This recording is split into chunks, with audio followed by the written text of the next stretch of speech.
তারপর আমার fog light নেই, এইভাবেই শুধু নিজের স্কিলস। আর দেখো কুয়াশায় কি অবস্থা গাড়িটার। বন্ধুরা আর না দাঁড়িয়ে পারলাম না তোমাদের জন্য। দেখো কি NH27 এর আপডেট কিছু এরকম। এখানে রাস্তা কাটা হয়েছে, এইখানটা বেশ জ্যাম থাকে, সবসময় জ্যাম থাকে বেসিক্যালি।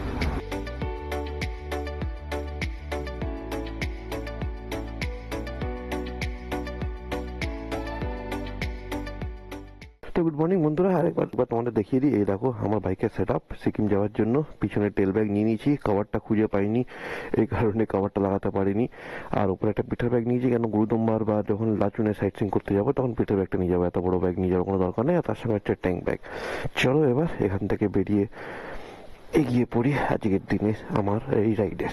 চলো, এই পুরো যে মিশন গুরুদম্বার আমার, সেটা কিন্তু অফিসিয়ালি এই শুরু হলো। তো কলকাতা এই মুহূর্তে মোবাইল বলছে 16 ডিগ্রি, তো আশা করি এরকমই হবে, 14, 15, 16 ডিগ্রির মতো টেম্পারেচার।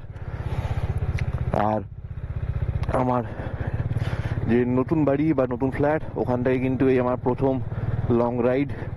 আর হ্যাঁ, যেটা তোমাদের বলতে ভুলে গেছি, এটা কিন্তু একটা সোলো বাইক ট্রিপ হতে চলেছে। আগে এই শহরের টলি থেকে বেরোই, জয় ভগবান, ভগবানের নাম নিয়ে, জয় মাতা দি, জয় শিবশম্ভু, হর হর মহাদেব, সবকা সাথ ভোলেনাথ, সবার নাম নিয়ে বেরিয়ে পড়ি। এই মুহূর্তে আমার অক্সিলারি লাইট লাগানো আছে, দেখিয়ে দিই তোমাদের একবার।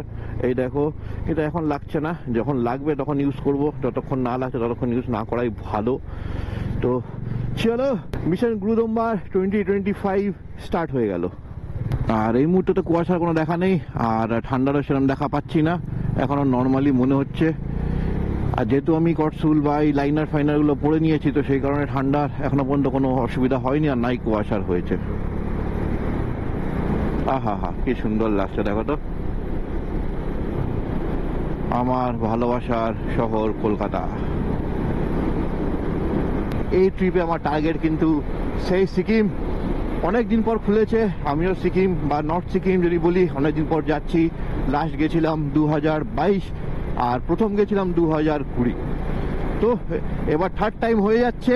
সিকিমের প্রতি যে ভালোবাসা, যে টান, ওটাকে কিন্তু আটকে রাখতে পারি না। তাই কিন্তু গুরুদম্বার খুলে গেছে, আমিও ছুটে পড়েছি। আসলে আগেই ছুটতে পারতাম, কিন্তু অফিসের ছুটি ছাড়া নিয়ে যা হয়, তো সেই কারণে ছুটতে পারিনি। বাট যেই ছুটি ম্যানেজ করতে পেরেছি, ছুটে চলেছি সিকিমের দিকে। তো বন্ধুরা, এখন ঘড়িতে সময় 3:43, আর আমি ক্রস করছি এয়ারপোর্ট। আর ফগ লাইটটা অ্যাজ ইউজুয়াল আবার ডিস্টার্ব করছে।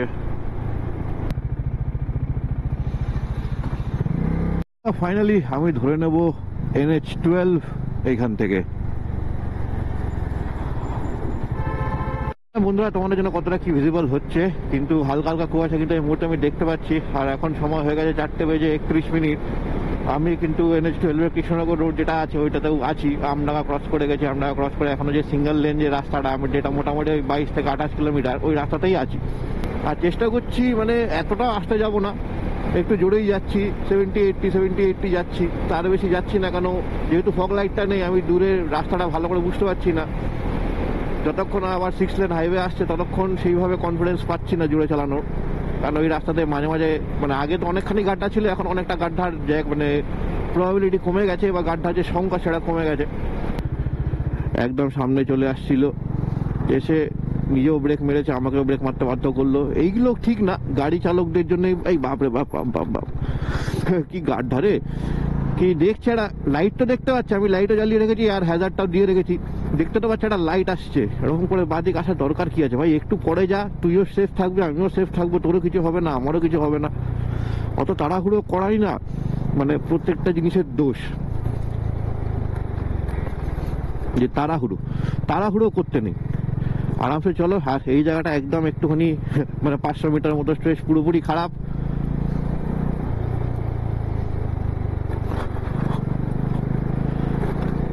এই রাস্তাটা এককালে ভালো হয়ে গেছিল শুনেছিলাম, কিন্তু ওই যা হয়, ঠিকঠাক করে রাস্তা না বানালে, এত হেভি ট্রাক চলে, রাস্তাটা তাড়াতাড়ি খারাপ হয়েই যাবে, স্বাভাবিক ব্যাপার। সেটাই হয়েছে। একটা সুন্দর বোর্ড দেখতে পেয়েছি, কল্যাণী, NH12, কল্যাণী, রানাঘাট, শিলিগুড়ি, সব এই রাস্তা দিয়ে যেতে হবে। আর আশা করি এরপর থেকে বাজে রাস্তা থাকবে না, 4 লেন হাইওয়ে হয়ে গেল, আর স্ট্রিট লাইটও চলে এসছে, এবার লাইটেরও প্রবলেম থাকবে না।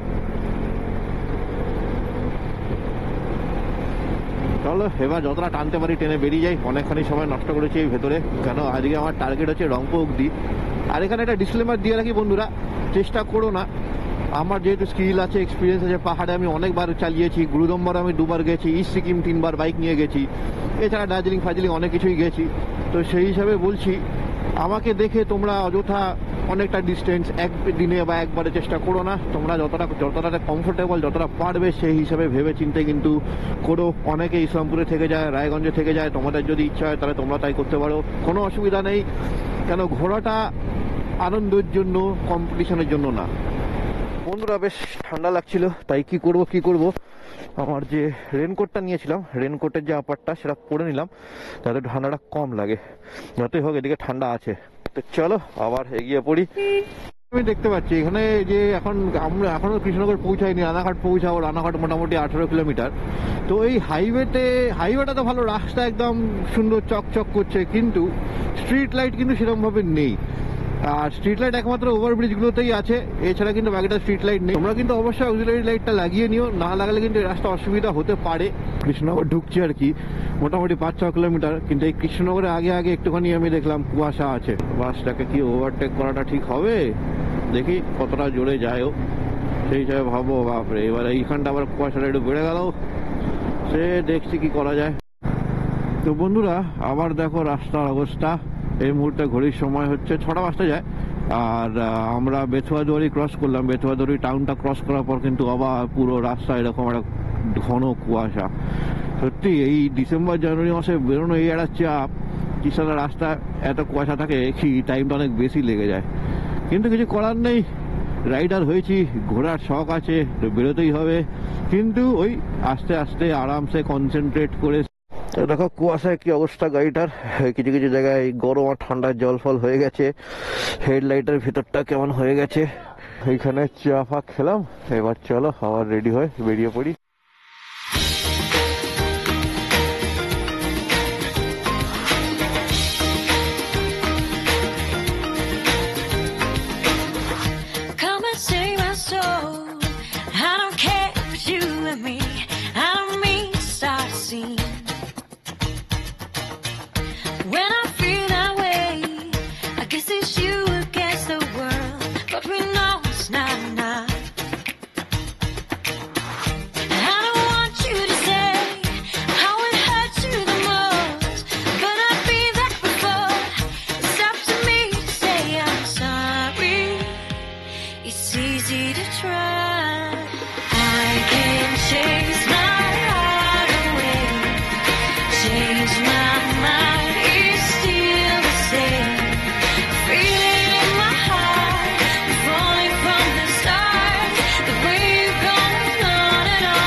তো বন্ধুরা ফাইনালি বেরিয়ে পড়লাম মালদা রেস্টুরেন্ট থেকে ব্রেকফাস্ট করে। রুটি তরকা তার সঙ্গে রসগোল্লা দেখলেই তোমরা এখানে এসে খেতে পারো, কোনো অসুবিধা নেই, ভালোই টেস্ট।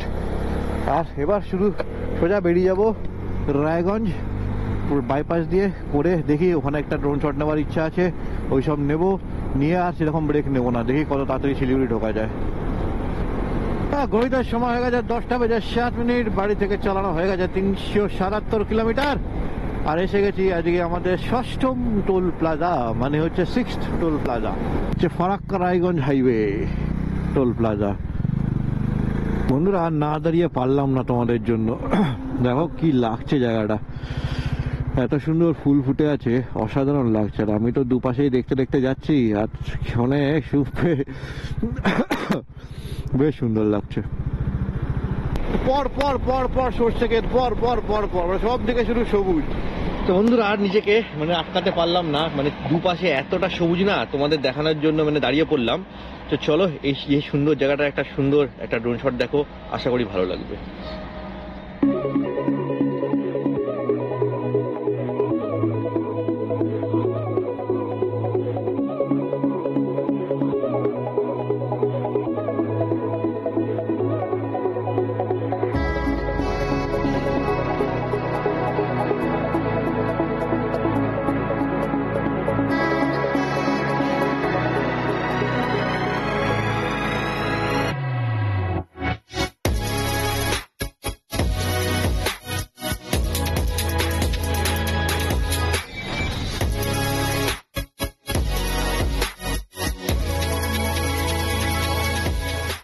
তো বন্ধুরা, এখন ঘড়ির কাঁটা বলছে 11টা বেজে 25 মিনিট।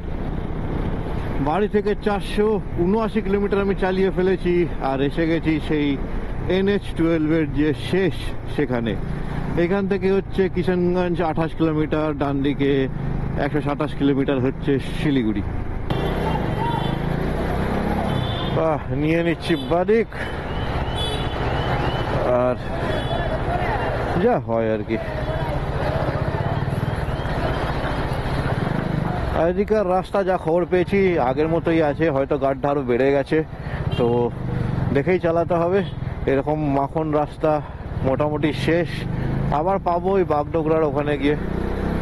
চলো একটু এগিয়ে সামনে একটা ব্রেক নেব, ব্রেক নিয়ে তারপর এগোবো আর কি ডিরেক্ট মোটামুটি কিষানগঞ্জ ইসলামপুর এইসব করে একদম শিলিগুড়ির কাছাকাছি গিয়ে বাগডোগরার কাছাকাছি বা চা বাগানের ওখানে গিয়ে একবার ব্রেক নেব। NH27, বাগডোগরা 117, কিষানগঞ্জ 27, কানকি ড্যাম্প 12। তো আমরা NH12 থেকে এসে গেছি NH27, যেটা বেসিক্যালি বিহারের হাইওয়ে, আর এটাই বেসিক্যালি শিলিগুড়ি যাবে। কিন্তু NH27 এর আপডেট কিছু এরকম, এখানে রাস্তা কাটা হয়েছে, আর সেই কারণে দেখো টুকরো টাকরা পাথর বালি অনেক কিছুই পড়ে আছে, তো সাবধানে যেও। আর দেখি কতটা আছে এটা। তা একদিকে ভালো কি রাস্তাটা বানানো হবে, এটার মানে তো বেশিটা না, মোটামুটি কিলোমিটার খানেক হবে, কিলোমিটার খানেক কেটেছে, এখন রাস্তাটা ঠিক করবে, সেটা একটা ভালো জিনিস।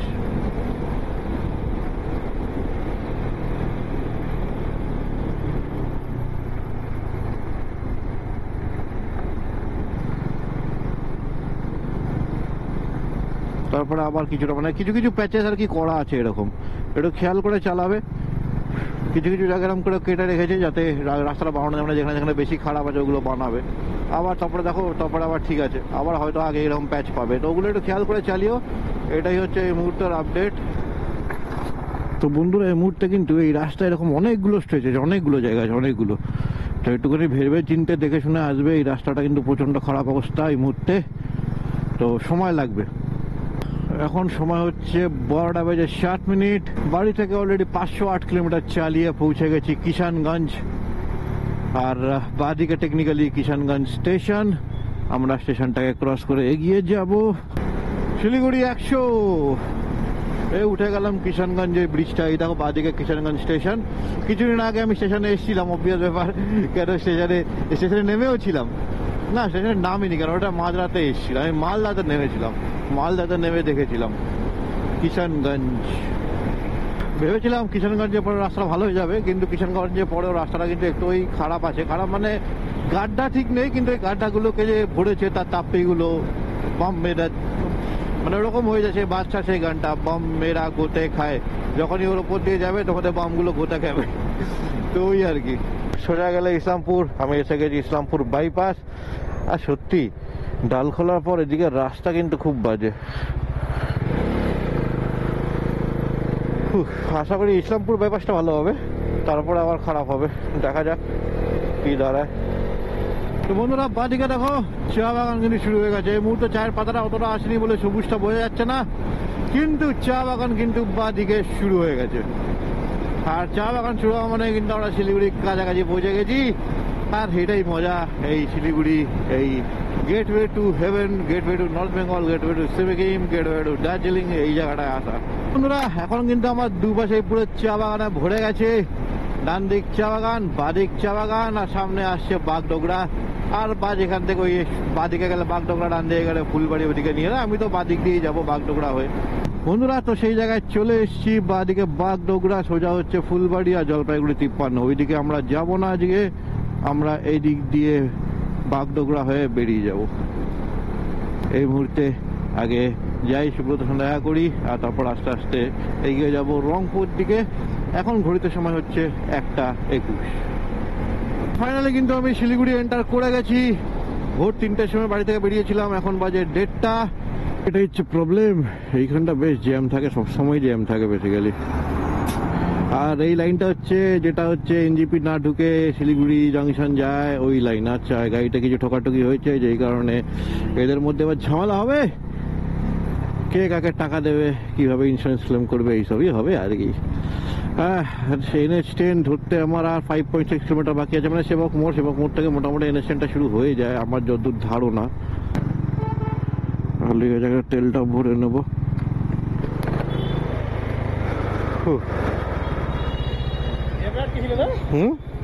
আরে বাপ রে বাপ, বাজে জ্যাম হয় এই টাইমে। চল তাহলে বেরোলাম। হ্যাঁ, তুই সাবধানে বাড়ি যা, এখানে তোরও বাড়ি মানে পৌঁছাতে টাইম লাগবে। হ্যাঁ, তো চলো বন্ধুরা, সুব্রতকে টাটা করে আমরা এগিয়ে যাই আমাদের আজকের গন্তব্য, যেটা হচ্ছে রংপো টুরিস্ট লজ। আর এই কাজ হচ্ছে শিলিগুড়িতে, আর যতদিন এই কাজ হবে ততদিন এরকম জ্যাম হতেই থাকবে। এই জ্যাম এড়িয়ে পেরিয়েই যেতে হবে, আর কি করব।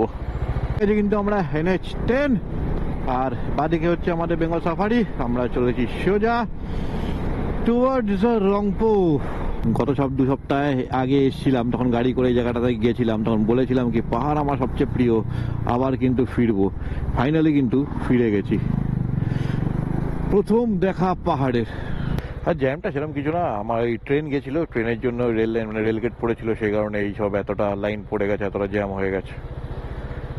আর ওই হচ্ছে সেই সেবক কালীবাড়ি। জয় মা কালী, একটু কৃপা করো যাতে আমি এই গুরুদম্বা ট্রিপটা সাকসেসফুলি আর সুস্থভাবে ওয়ান পিসে কভার করে আসতে পারি। আর ওই যে দেখো সামনে সেই অপরূপ সুন্দর করোনেশন ব্রিজ। করোনেশন ব্রিজকে ডান দিকে রেখে আমরা সোজা উঠে পড়ি আমাদের রংপুর দিকে। এখান থেকে হচ্ছে রংপুর 52 কিলোমিটার, গ্যাংটক 92। তো 52 কিলোমিটার আমাকে রাইড করতে হবে, তার জন্য গুগল ম্যাপ বলছে 1 ঘন্টা 44 মিনিট। ঠিক আছে, আশা করি রাস্তা রংপুর অব্দি খুব একটা খারাপ হবে না। এখানে আগে 1-2 জায়গায় খারাপ হওয়া উচিত, বাকিটা তো রংপুর অব্দি ঠিক ছিল, তারপরে তো মেন খারাপ হয়েছিল। দেখা যাক কি আছে, চলো তোমাদের দেখিয়ে দিই, রাস্তার আপডেট দিতে থাকি, যাতে তোমরা যদি আগামী কিছুদিনের মধ্যে গুরুদম্বা প্ল্যান করো তাহলে অবশ্যই এটা ভিডিওটা দেখে রাস্তার একটা আইডিয়া নিয়ে আসতে পারবে।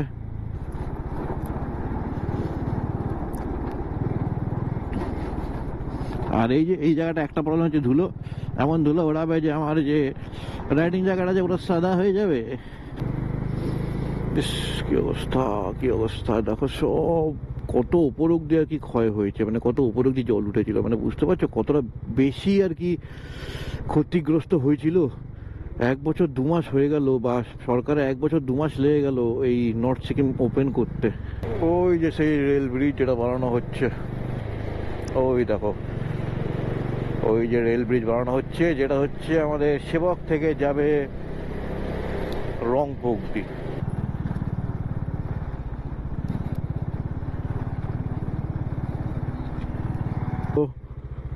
আর ওই দেখো কি সুন্দর লাগছে এখানটা থেকে, ভালো জায়গায় জ্যামটা হয়েছে, এখান থেকে একটা সুন্দর ভিউ দিয়ে দিলাম তোমাদের তিস্তার।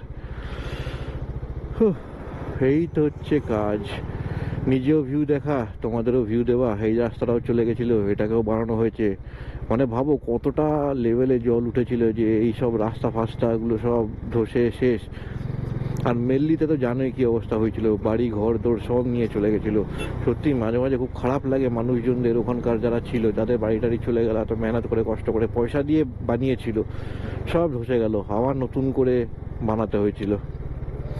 কিন্তু হ্যাঁ, একটা জিনিস বলবো, সিকিম গভর্নমেন্টের কাজ কিন্তু চালিয়ে যাচ্ছে, চেষ্টা করে যাচ্ছে যাতে এইসব হচ্ছে। যেটা বলছিলাম, গুরুদম্বা যেরকম 1 বছর 2 মাস পর খুললো, কিন্তু সেটাও হয়তো এত তাড়াতাড়ি সিকিম গভর্নমেন্ট নিজে থেকে খুলতো না। কিন্তু কি হয়েছিল, লাচেনের যে পর্যটন কেন্দ্র বা লাচেনের যে হোটেল ব্যবসায়ী বা গাড়ি ব্যবসায়ী যারা আছে, তাদের 1 বছর 2 মাস ব্যবসা নেই, কিছু নেই, কেন অবভিয়াসলি তো বন্ধ। তো তাদেরও একটা খাওয়া পড়ার টান পড়ে গেছিলো। তো সেই সব কথা ভেবেই কিন্তু যৌথ উদ্যোগে সিকিম গভর্নমেন্ট এই উদ্যোগটা বা এই যে গুরুদম্বারটা আবার চালু করেছে। তো thank you government of Sikkim, and thank you লাচেনে যারা এই ক্ষেত্রে যুক্ত ছিলেন। তোমাদের জন্য তিস্তার আরো কিছু সুন্দর ভিউজ।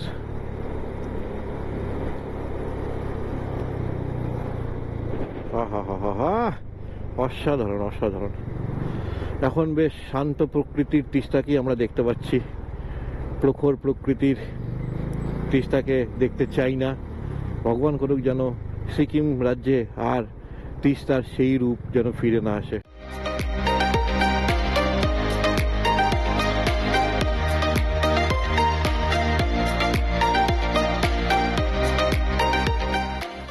রংপুর 2, সিংথাম 13, গ্যাংটক 41, প্যাকচং 22, নামটি 46, নাথুলা 97, NH 10 বেসিক্যালি।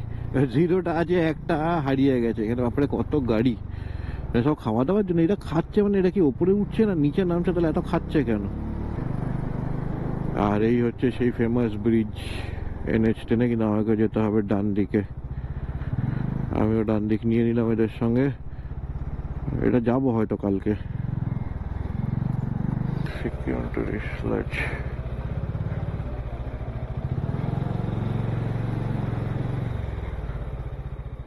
তো ফাইনালি বন্ধুরা পৌঁছে গেছি রংপুর টুরিস্ট লজে। মুখ ফুকের অবস্থা খারাপ, কারণ ধুলোবালি সবকিছু লেগেছে, চুল ফুল সবকিছু হয়ে গেছে, মানে ঘেটে গেছে। সব হতে হবে, চান করবো, ফ্রেশ হবো। তার আগে তোমাদের একটা রুম ট্যুরটা দিয়ে দিই। আর এই হচ্ছে আমার দেখো রুম, বিশাল বড় রুম। এই ঢুকলাম, ঢুকে বেসিক্যালি বাঁ দিকে হচ্ছে ওয়াশরুম, গিজার আছে ওয়েস্টার্ন স্টাইল, আর বিশাল বেসিন আর আয়না। তো এক্ষুনি আমি ওটা চালাবো, চালিয়ে একটুখানি চান করতে হবে, নাহলে হবে না, ফ্রেশ হতে হবে। আর এছাড়া রয়েছে দেখো দুটো বেড, কম্বল, এখানে একটা টেবিল, আয়না, চেয়ার, ওখানে জিনিসপত্র রাখার একটা জায়গা, তার সঙ্গে এখানে দুটো সোফা আছে, একটা টেবিল আছে, টিভি আছে। যেহেতু আমি একা তো আমার এত কিছু লাগবে না, কিন্তু বেশ ভালো। আর এই জায়গাটার রেট আমার পড়লো হচ্ছে 1680 টাকা। এটা লজ প্লাস এখানে ফুডিংও হয়। আর সেটা কি টেস্ট না টেস্ট সেটা আমি দেখাবো। আমি অর্ডার দিয়েছি এক প্লেট প্লেন রাইস, একটা চিকেন বাটার মশলা, একটা গ্রিন সালাদ। আর তার রেট কি আছে সেটাও তোমাদের বলবো, আর টেস্ট কেমন সেটাও তোমাদের বলবো। তো চলো একটু ফ্রেশ ফ্রেশ হই, তবে তোমাদের সঙ্গে বাকি কথা হচ্ছে। হচ্ছে দেখো একটা ব্যালকানি আছে, ব্যালকানির যে সারপ্রাইজটা ওটা কিন্তু এই মুহূর্তে পাওয়া যাবে না, কেন অলরেডি সন্ধে হয়ে গেছে। যদি এটা আলো থাকতো তাহলে কিন্তু একটা সারপ্রাইজ পাওয়া যেত। তাও একবার দেখি কতটা কি কেমন লাগে দেখতে। এই হচ্ছে ব্যালকানিটা, আর ওই হচ্ছে সেই গেট, রংপুর ঢোকার গেট। আর ওই দেখো পাহাড়ের পুরো সৌন্দর্যটা দেখা যাচ্ছে, কিন্তু অসাধারণ কিন্তু ভিউ এখানে। এখন দেখো ঘড়িতে বাজে হচ্ছে 5টা 59, আর আমি আর পাচ্ছিলাম না, তো সেই কারণে আমি ডিনার অর্ডার করে দিয়েছি। সিম্পল ডিনার, ভাত আছে, একটা গ্রিন সালাদ আর চিকেন কষা। তো ফটাফট খেয়ে নিই, কেননা তো সেই ঠান্ডাটার মধ্যে খাবারটা যদি ঠান্ডা হয়ে যায় না, খেয়ে মজা আসবে না। তো চলো ফটাফট খেয়ে নিই। তো বন্ধুরা তোমরা দেখলেই আমি কি ডিনার করলাম, আর সেটা তো তোমাদের বললামই। আর ডিনারের টেস্ট ঠিক আছে, এখানে এসে থাকতেও পারো, খেতেও পারো, কোনো অসুবিধা হবে না। আর একদিক থেকে দেখলাম এটা কিন্তু খুব ভালো একটা অপশন আমার যেটা মনে হলো। মানে কলকাতা থেকে শিলিগুড়ি, তারপরে ইস্ট সিকিম বা নর্থ সিকিম যদি যেতে হয়, তো চেষ্টা করে কলকাতা থেকে রংপুর চলে আসো। সেখান থেকে চাहे তুমি লাচেন যাও, চাहे তুমি রংলি হয়ে পদমচেনি या জুলুক যাও, তাহলে টাইমটা বেশি পাবে। মানে তোমরা যেহেতু 2 ঘন্টা 2.5 ঘন্টা এগিয়ে থাকবে, তো টাইমটা বেশি পাবে এক্সপ্লোর করার। তো চলো সেই সাথে আমি আর পাচ্ছি না, এবার আমিও শুয়ে পড়বো, টায়ার্ড হয়ে গেছি। আমি জানি সবাই 7:30 বাজে, কিন্তু আমি আর পাচ্ছি না, তাই বলে আমি ঘুমিয়ে পড়ছি আজকে, কেন কালকে সকাল সকাল আবার উঠতে হবে, উঠে আবার লাচেনের দিকে দৌড়াতে হবে। তো চলো, আশা করি তোমাদের এই ভিডিওটা ভালো লেগেছে। যদি ভালো লেগে থাকে অবশ্যই লাইক করো, শেয়ার করো আর সাবস্ক্রাইব করো। আর তার যদি কোনো প্রশ্ন থাকে তো অবশ্যই আমাকে ফেসবুক, ইনস্টাগ্রাম বা ইউটিউবে জিজ্ঞেস করতে পারো। তো সেই সাথে stay safe, stay healthy, love and respect your parents, and on that note, this is your host and host Dev signing off.